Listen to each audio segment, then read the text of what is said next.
Dünyanın yanı sıra gezegen komşularımızda da değişiyor. Ancak gidişat iyiye doğru değil.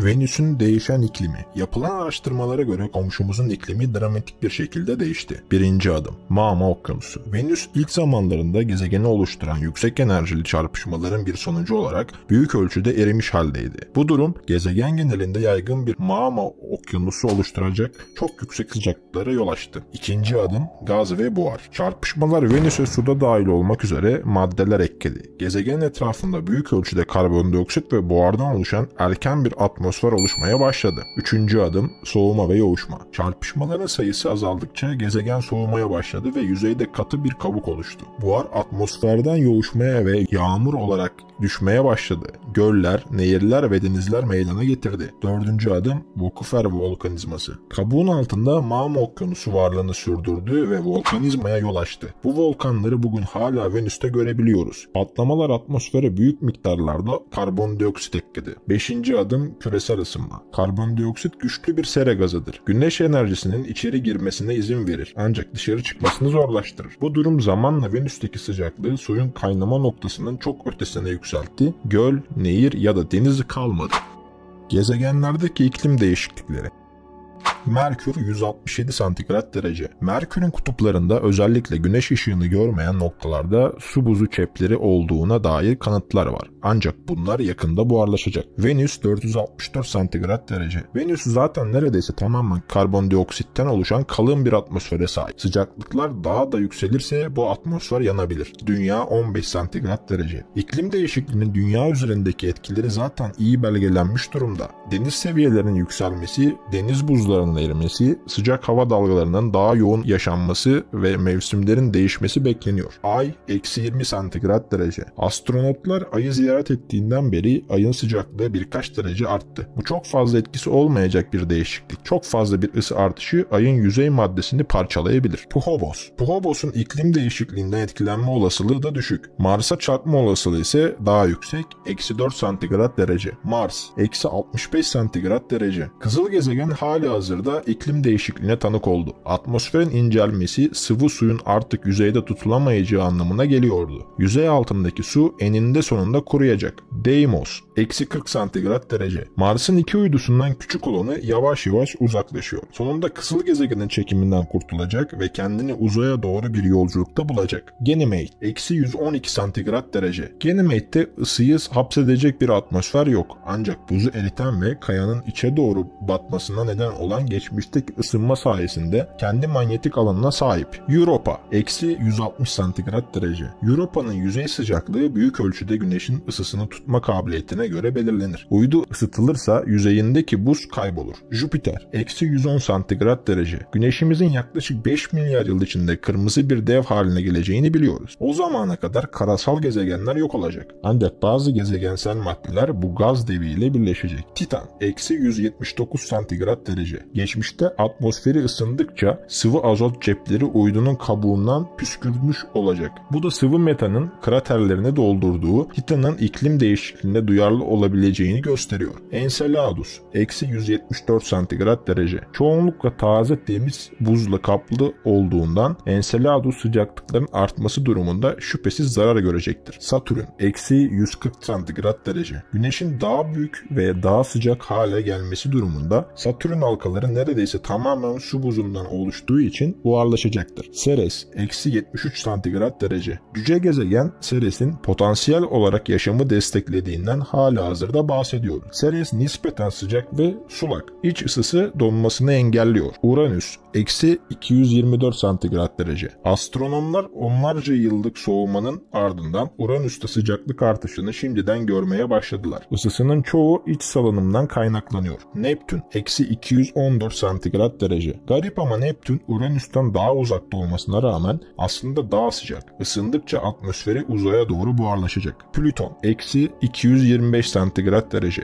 Dünya yanıp kül olduğunda Plüton bugün bizimkiyle aynı ortalama sıcaklıklara sahip olma gibi garip bir durumda olacak. Yüzeyinde sıvı suya ve çevresindeki kalın bir atmosfere sahip olacak.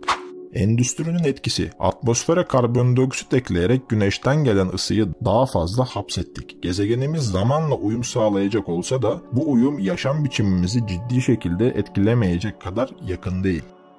Dünyanın başının belada olduğu bir sır değil ve bu büyük ölçüde bizim hatamız. Sanayi devriminden bu yana atmosfere o kadar çok karbondioksit ve diğer sera gazlarını pompalıyoruz ki gezegenimiz hızla ısınıyor. Küresel sıcaklık artışı 1,5 santigrat derecenin altında tutma yarışı sürse de bu hedefi karşılayacağımız tahmin ediliyor. Bunun sonuçları korkunç olabilir. Yükselen deniz seviyesi, su kıtlığı, artan göç ve kaynaklar için ortaya çıkan savaşların daha sık yaşanması. İklim değişikliği şimdiye kadar karşılaştığımız en büyük düşmana dönüşebilir. Ancak yine de işleri tersine çevirmek için hala zamanımız var. Kamuoyunun konuya ilişkin farkındalığı hiç bu kadar yüksek olmadı. Üstelik hükümetler ve bireyler de yavaş yavaş sorumluluklarının farkına varmaya başladılar. Peki ama her şey için çok mu geç? Sorunun bir kısmı bir gezegenin ikliminin çok sayıda değişken parçaya sahip inanılmaz derecede karmaşık bir sistem olması. Dünya tarihi boyunca kendi kendine ısındı ve soğudu. Buzul çağları ve daha ılıman evreler arasında gidip geldi. Bu arka plan iniş çıkışlarından kendi katkılarımızı nasıl çıkartabiliriz? Sterling Üniversitesi'ndeki araştırma görevlisi olan Nicholas Atre'ye göre komşularımıza bakmaktan çok daha iyisini yapabiliriz. Dünyada gördüğümüz doğal iklim döngüleri ve insan etkisi diyor. Diğer gezegenlerin döngülerine bakmak kendi döngülerimizi ve etkimizi daha iyi anlayabileceğimizi gösteriyor. Atre, Mars'ın geçmişteki iklimini yakından inceliyor. Dünyadan sonra Güneş sisteminde en çok araştırılan gezegen olan Mars'ın yüzeyinde bir dizi aktif keşif aracı geziyor ve uydular tarafından da vızır vızır dolaşarak yükseklerden zemini inceleniyor. Dünya gibi Mars'ın da farklı iklim koşullarına sahip dönemlerden geçtiğini biliyoruz. Bunun nedeni basit, kütle çekimi. Dünyanın aksine Mars'ın dengesini sağlayan büyük bir uydu yok. Bunu Güneş sisteminin büyük cisimleri olan Jüpiter ve Satürn'e daha yakın olduğu ve dev komşuları tarafından zorbalığa uğradığı gerçeğiyle birleştirin. Bir o yana bir bu yana çekilmek Mars'ın eğikliğinde, yani döndüğü eksenin eğiminde bir değişikliğe yol açıyor. Bu durum aynı zamanda Mars'ın yörüngesinin şeklini de zaman içinde değiştirerek onu giderek daha az dairesel hale getiriyor. Sonuç olarak Mars'a düşen güneş ışığının yoğunluğu sürekli olarak düzenli bir şekilde değişiyor. Tek bir döngü on binlerce yıl sürüyor. Atre bu iklimsel ruh hali değişimlerinin bugün Mars'ta tespit edilebilir bir iz bırakıp bırakmadığını araştırıyor. Daha sıcak dönemlerde Mars yüzeyinin altında artan bir ısı akışı olacaktır diyor. Bu ısının zaman içinde nasıl birikeceğini modelledik. Atre, NASA'nın InSight aracının bu fazla ısıyı tespit edebileceğini öngördü. InSight, Kasım 2018 ile Aralık 2022 arasında kızıl gezegende bilim faaliyetlerinde bulundu ve Mars toprağına gömülmek üzere tasarlanmış kendinden çekişli bir köstebek ile donatıldı. Aletleri arasında Mars'ın yüzey altı ısısına bakmak için ısı akışı ve fiziksel özellikler paketi veya bir termometre de vardı. Ne yazık ki görev zorluklarla doluydu. İlk denemesinde köstebek sıkışmadan önce sadece 35 santigrat derinliğe ulaştı. InSight'in güneş panellerinde biriken Mars tozunun 2022'de onu devre dışı bırakmasıyla birlikte Atre'nin öngördüğü fazla ısıyı tespit etmesi artık zor görünüyor. Bunu ancak alet mükemmel çalışırsa bulma ihtimalimiz vardı diyor. Ancak henüz her şey bitmiş değil. Mars'ın geçmiş iklim döngülerini takip etmenin başka bir yolu daha var. Karbondioksit. Bugün dünyadaki karşımıza pek çok dert açan bu gaz Mars atmosferinin ana bileşeni. Ancak atmosfer o kadar ince ki Mars'taki yüzey basıncı dünyadakinin sadece %0,6'sı kadar. Karbondioksit ayrıca Mars buzullarındaki donmuş halde bulunuyor. Mars'ın yörüngesinde ve eğiminde meydana gelen değişiklikler güneş ışığının yoğunluğunu arttığında karbondioksit buzu süblimleşir ve Mars atmosferine daha fazla karbondioksit eklenir. Ortam soğuduğunda gaz tekrar buzulların üzerinde birikir. 1960'larda Mars'taki atmosferik basıncın bu şekilde döngü halinde olduğu, bugünkü seviyenin 4 katına kadar düştüğü ve 2 katına kadar yükseldiği tahmin ediliyordu. Ancak bunu destekleyecek kanıtlar bir türlü bulunamamıştı. Ardından Aralık 2019'da yeni bir çalışma aranan kanıtın bulunduğunu iddia etti. Her şey gezegenin güney kutbundaki karbondioksit buzu ve su buzu katmanlarına bağlı. 1 kilometre derinliğindeki bu katman şu anda tüm atmosferde bulunan kadar karbondioksit içeriyor. Yörüngedeki uydulardan elde edilen radar ölçümleri kapağın kuru ve su buzu katmanlarından oluştuğunu gösteriyor. Su buzunun altında sıkışan kuru buzun stabil olmaması gerekiyor. Ancak yine de varlığını sürdürüyor gibi görünüyor. Gezegen bilimi endüstrisinde araştırmacı bilim insanı olan Peter Böhler tarafından yapılan modelleme kuru buzun uzun ömürlülüğünü açıklamaya çalışıyor. Mars her ısındığında kuru buzun bir kısmı su buzunun altında sıkışıp kalıyor. Kaçan karbondioksit sıcaklıklar düştüğünde tekrar su buzunun üzerine birikiyor. Bu da gördüğümüz katmanlaşmaya yol açıyor. Bu katmanları incelemek araştırmacılar Mars'ın milyarlarca yıl öncesine, gezegenin yaşanabilir olduğu zamanlara kadar uzanan ikliminin bir resmini daha doğru bir şekilde oluşturmalarına olanak sağlayacak. Nihayetinde Mars'ta yaşam olup olmadığı sorusuna da daha iyi bir yanıt alabileceğiz. NASA'nın Goddard Uzay Araştırmaları Endüstrisi'nde Michel Wayne'e göre bu çalışmalar kızıl gezegenin yapılacak gelecek insanlı görevler planlanırken nereye inileceği konusunda da yardımcı olabilir. Ve kesinlikle iklim modelleyicileriyle konuşmak isteyecekler diyor. Bu size yerleşim yerlerinizi nereye yerleştireceğinizi ya da yüzey altı suyunun en çok nerede olabileceğini söyleyebilir. Wayne ve meslektaşları NASA'nın dünyanın iklim modelini Mars'a dahil olmak üzere Güneş sistemindeki diğer cisimlere uyguluyorlar. Bu model genel sirkülasyon modeli olarak biliniyor. Ve okyanus sirkülasyonu, rüzgar sirkülasyonu, bulut dinamikleri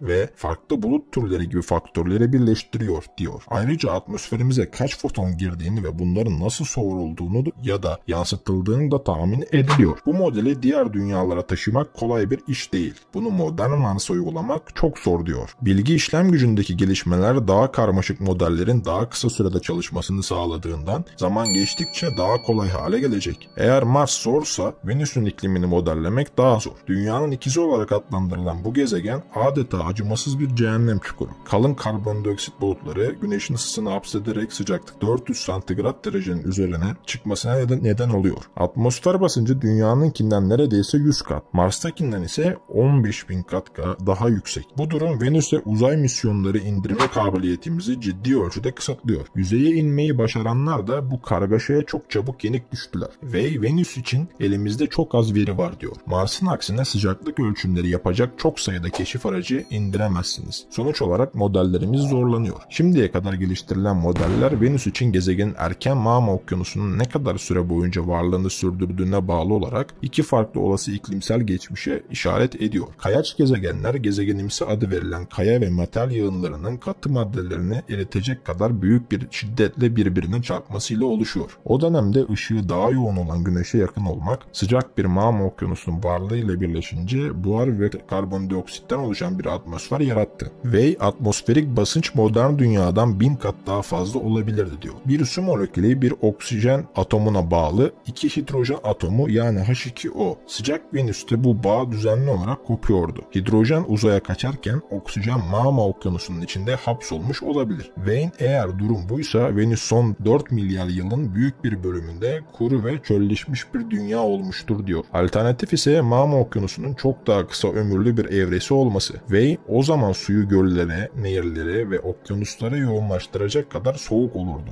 diyor. Başka bir deyişle bugünkünden çok daha fazla dünya benzeri, belki de Güneş sistemi aynı anda iki yaşanabilir gezegene sahipti. Eğer bu durum ikincisi ise Venüs son 4 milyar yılda büyük ölçüde karbondioksitin varlığı sayesinde iklimde büyük bir değişim yaşamıştır. Dünyadaki mevcut iklim çıkmazımızın göz önüne alındığında komşumuzdan öğrenebileceğimiz bir şey var mı? Bu ilgi çekici bir fikir diyor Way. Ancak karşılaştırma yapmak zor. Venüs'teki iklim değişikliğine yol açan etkinin büyük ölçüde bizim dünyaya eklediğimizden çok daha fazla miktarda karbondioksiti atmosfere boşaltan büyük ölçekli volkanizma olduğu düşünülüyor. Ve Venüs'ün aksine dünya eninde sonunda bu karbon artışına uyum sağlayacaktır. Sadece biz bunu göremeyebiliriz diyor. Venüs ve Mars'ın yanı sıra Way ve meslektaşları Satürn'ün en büyük uydusu ve Güneş sisteminde kalın bir atmosfere sahip tek uydu olan Titan'ın iklimini modellemek için de bütçe buldular. Way, Titan atmosferinin yoğunluğu dünyanınkine sadece 1,5 katı olduğu için ilginç diyor. İklim dinamiklerinin birçoğu da benzer. Titan'ı incelemenin cazibesinin bir parçası da olduğu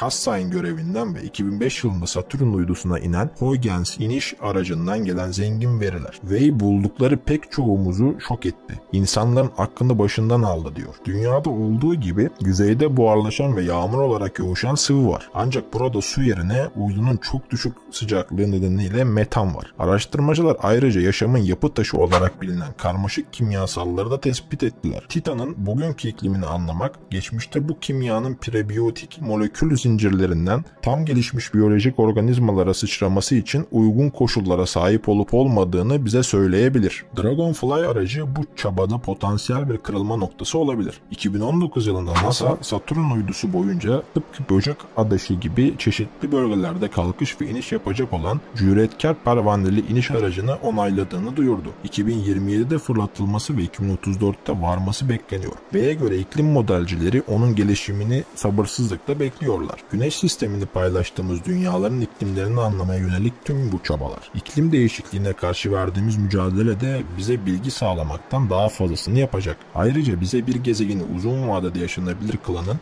tam olarak ne olduğu konusunda daha iyi bir fikir verecektir. Güneş sisteminin ötesinde yaşam arayışında buna şiddetle ihtiyaç var. Eğer Venüs volkanizma yaygınlaşmada önce yaşanabilir bir gezegen değilse, belki de diğer yıldızların etrafında Venüs'e benzer konumdaki gezegenleri göz ardı etmemeliyiz. Belki de yaşanabilir bölge fikrine çok fazla odaklanılıyor. Bir gezegenin atmosferinin içeriği ısının dağıtılmasında büyük bir rol oynuyor. Bu bir dünyanın yaşama uygunluğu değerlendirilirken mutlaka göz önünde bulundurulmalı. Kim bilir, bir gün gezegenimizi tahliye etmek zorunda kalabiliriz. Böyle bir duruma karşın Güneş'in etrafında ve ötesinde hangi dünyaların yeni potansiyel evler olabileceğini bilmek türümüzün devamı için hayati önem taşıyabilir. Gezegenler ve Güneş sistemi ile ilgili yeni bir belgesel serisine başladık. İçerisinde evrenle ilgili de bilgiler vereceğiz dostlar. Beyin serimizin sonuna gelmiştik bir önceki videomuzda. Şimdi Güneş sistemi, evren ve gezegenlerle ilgili bir belgesel serisi çekeceğiz. Bunun da süresi yaklaşık bir 20 ila 30 video arasında olacak. Umarım sevebileceğiniz bir belgesel serisi olur. Eğitim Masası ailesi, bir dahaki videomuz gelene kadar kendinize çok iyi bakın. Görüşmek üzere.